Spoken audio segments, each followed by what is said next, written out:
Agora, mudando de assunto, mais notícia ainda do velho continente, pelo menos por enquanto, Boris Johnson se mantém no cargo de primeiro-ministro britânico. Como é que foi essa disputa, Luca?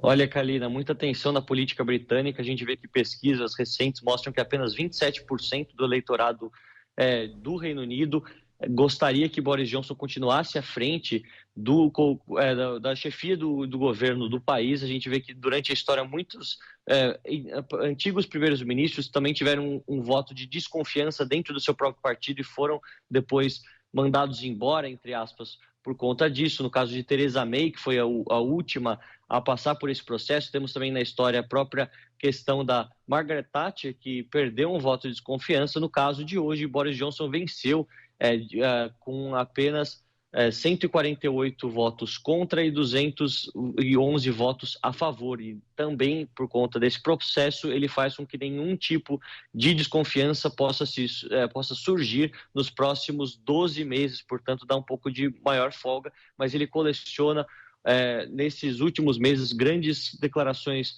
polêmicas, grandes dificuldades para sobreviver politicamente após as descobertas do Partygate, enquanto o Reino Unido passava pelos lockdowns durante o final do ano passado. Ele e outros membros do governo faziam grandes festas regadas a álcool, quebrando muitas vezes todas as medidas aprovadas pelo seu próprio governo e, portanto, vai ter grande dificuldade, apesar de ter vencido o voto de confiança, de continuar, até mesmo pegando o exemplo de Theresa May, que venceu o voto de confiança em 2018, acho, antes de Johnson entrar. Ela renunciou poucos meses depois pela dificuldade de se manter no governo. Vamos ver se isso se repete, mas por enquanto é uma vitória parcial para Boris Johnson, que, como eu disse, passa por um momento muito difícil em sua carreira política.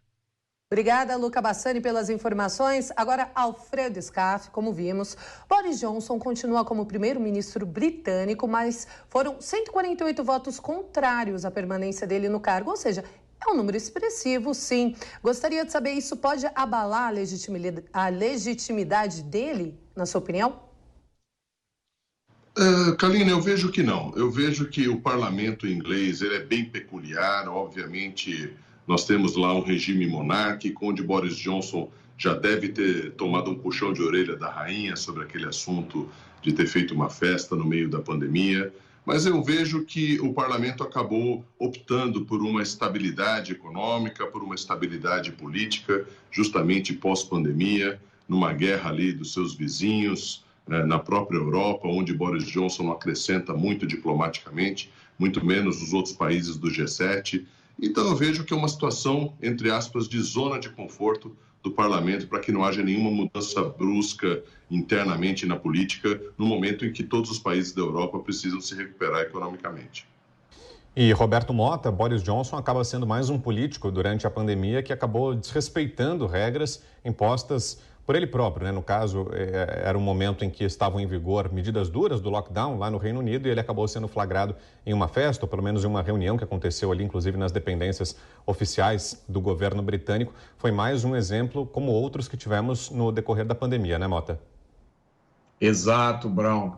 Que vergonha, né? Como é que pode um político eleito democraticamente, dando sinalização de virtude, baixando medidas que muita gente, inclusive eu, consideraram autoritárias, que feriram o Estado de Direito, não segue as próprias medidas que ele determinou. A gente viu exemplos aqui no Brasil, né? Se não me engano, pelo menos um caso de um governador de um grande estado aqui do Sudeste, que também passou medidas draconianas e depois foi tomar sol no hotel aqui do Rio, foi viajar para Miami para fazer compras em shopping.